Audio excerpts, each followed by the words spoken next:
Se o Mike Tyson tivesse morrido na luta contra o Jake Paul, se o Jake Paul tivesse matado durante a luta ali o Mike Tyson, já se perguntou por que essas lesões corporais, quando acontecem nas práticas esportivas, boxe, MMA ou até mesmo futebol, não são punidas pelo direito penal?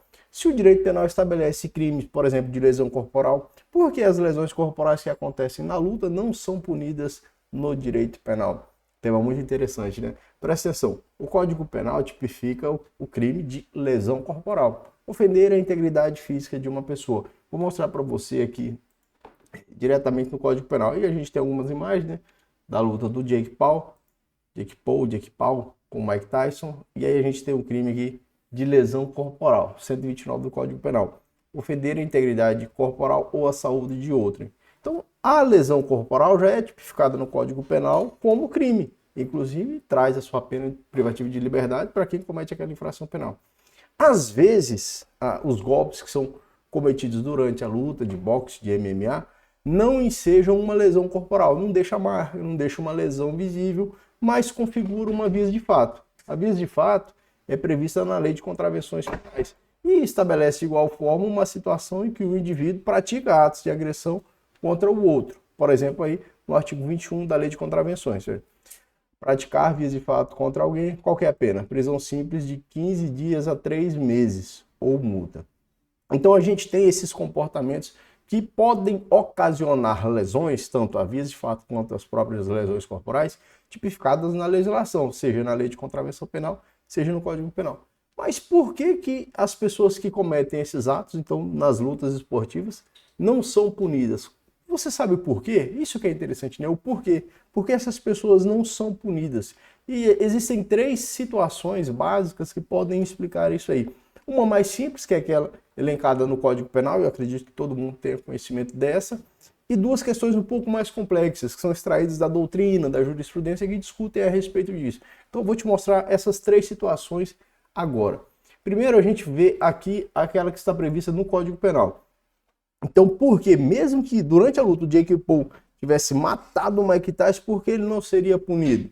Vamos ver o que diz o artigo 23 do inciso 3 do Código Penal. Diz o seguinte, olha, não há crime quando o agente pratica o fato, inciso 3, no exercício regular de direito. Então, a gente pode entender o seguinte, o Jake Paul e o Mike Tyson estavam lutando, exercendo um exercício regular de direito, ou exercendo um direito regular, através da luta, a prática esportiva. A prática esportiva, inclusive, é fomentada pelo Estado. Então você não tem como estar exercendo regularmente um direito em contrariedade àquilo que o Estado fomenta.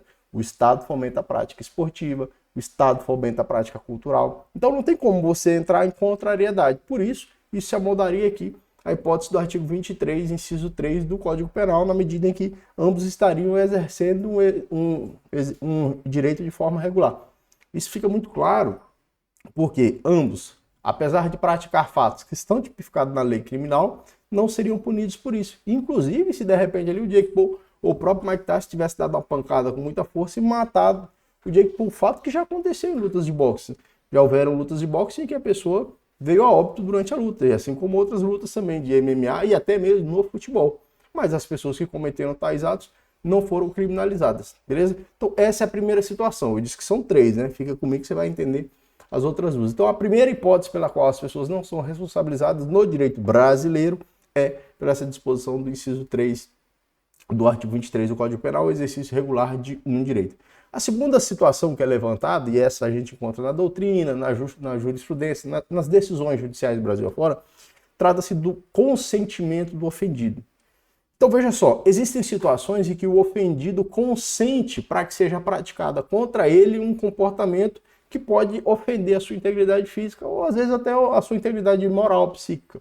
Por exemplo, o ofendido pode consentir com xingamentos, com ofensas, o ofendido pode consentir com agressões na hora do sexo, né? A mulher, o rapaz, de repente, pede, não, me dá um tapa, me dá um soco, me agride, uma questão mais ou menos masoquista. Veja, o consentimento do ofendido afasta a responsabilização criminal. Essa seria uma hipótese, o consentimento do ofendido. Ocorre que o consentimento do ofendido tem limites. Quais são os limites? O ofendido só pode consentir com a ofensa a bens que sejam disponíveis. Bom, eu como aquele que vai consentir, não posso consentir com a realização de um ato que possa tirar a minha vida, por exemplo. Bom, nesse caso não seria admitido. Guarda esse negócio, filho. Nesse caso não seria admitido. Agora, é possível que eu consinta com um ato que trata-se de um bem disponível, um bem que seja passível de disposição. Por exemplo, a prática da tatuagem, a realização da tatuagem. A prática da tatuagem consiste numa lesão corporal, só que o ofendido consente com que ela seja realizada. Beleza? Então essa seria a segunda hipótese. Consentimento do ofendido, desde que o ofendido tenha, claro, capacidade para consentir, tem que ser maior de idade, isso se dê diante de um bem jurídico que possa ser disposto, que a pessoa possa abrir mão desse bem. A terceira situação é ser mais complexa, aí só quem vai compreender de uma forma mais tranquila é quem é do direito de fato. Para que nós tenhamos um crime, a ocorrência de um crime, de uma infração penal, tem que haver a presença de todos os elementos do fato típico.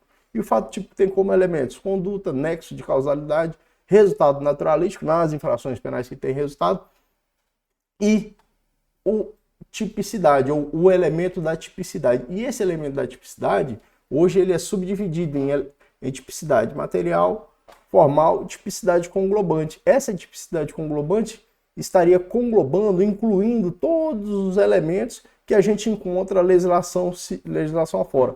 Então, por exemplo, a prática esportiva é fomentada pelo direito civil, pelo direito esportivo, pelo direito público, mas ela é, em algumas situações, quando, por exemplo, ocorrem as lesões, ela é criminalizada pelo direito penal. Nesse ponto, haveria um conflito entre aquilo que é fomentado pelo próprio direito e aquilo que é proibido pelo próprio direito. Então, de forma conglobante, não teria como a prática esportiva que causa lesões ser criminalizada porque ela não preenche os elementos da tipicidade conglobante. Essa é uma teoria que vem da Argentina, de Eugênio Raul Zaffaroni, que era um ministro, não sei se ainda é ministro da Suprema Corte Argentina, e ele desenvolve bastante essa teoria da tipicidade conglobante. Assim como, por exemplo, quando o oficial de justiça cumpre um mandado de busca, uma apreensão em uma residência dentro do direito civil, aquilo não é entendido como uma violação a domicílio, que também é tipificado no Código Penal, porque está em contrariedade com o que a própria legislação estabelece. O Código de Processo Civil estabelece as possibilidades em que possa haver a invasão de uma residência, porém o Código Penal proíbe a invasão à residência. Então a pessoa não pode praticar um fato que é fomentado pelo direito e ao mesmo tempo proibido pelo direito. Isso seria a ausência dessa tipicidade conglobante. Para a gente fechar esse vídeo, meus caros, eu trago aqui, né, o Mike Tyson é quase um idoso e eu achei interessante esse tema por conta disso. Quase um idoso. O idoso, por exemplo, no Brasil, se fosse no Brasil, teria uma proteção especial, né? Os idosos, as mulheres, as crianças, os adolescentes, as pessoas com deficiência, são grupos que possuem uma proteção especial, tendo em vista a condição deles, né? Uma condição de precisar de uma atenção especial. As crianças, porque estão em desenvolvimento, as mulheres, por conta da questão do gênero, os idosos, por conta da fragilidade e assim sucessivamente. Nós temos aí o Estatuto do Idoso, que confere, né? Eu queria só mostrar para vocês esse artigo 2º, ó. A pessoa idosa goza de todos os direitos fundamentais, direitos da pessoa humana, sem prejuízo da proteção integral, assegurando-lhe por lei ou por outros meios todas as oportunidades e facilidades para a preservação de sua saúde física e mental e seu aperfeiçoamento moral, intelectual, espiritual, social, em condições de liberdade e dignidade, né? Achei esse tema muito interessante, isso é muito legal, muita gente fala sobre isso, mas não tem o conhecimento do porquê. Agora você já sabe, nas práticas esportivas, uma pessoa não é punida porque ela age no exercício regular de um direito. E se não for suficiente, é porque o ofendido consentiu. E se ainda não for suficiente, é porque não preenche os elementos da tipicidade conglobante, tá certo? Deixe seu like, se inscreva no canal e até o próximo. Valeu!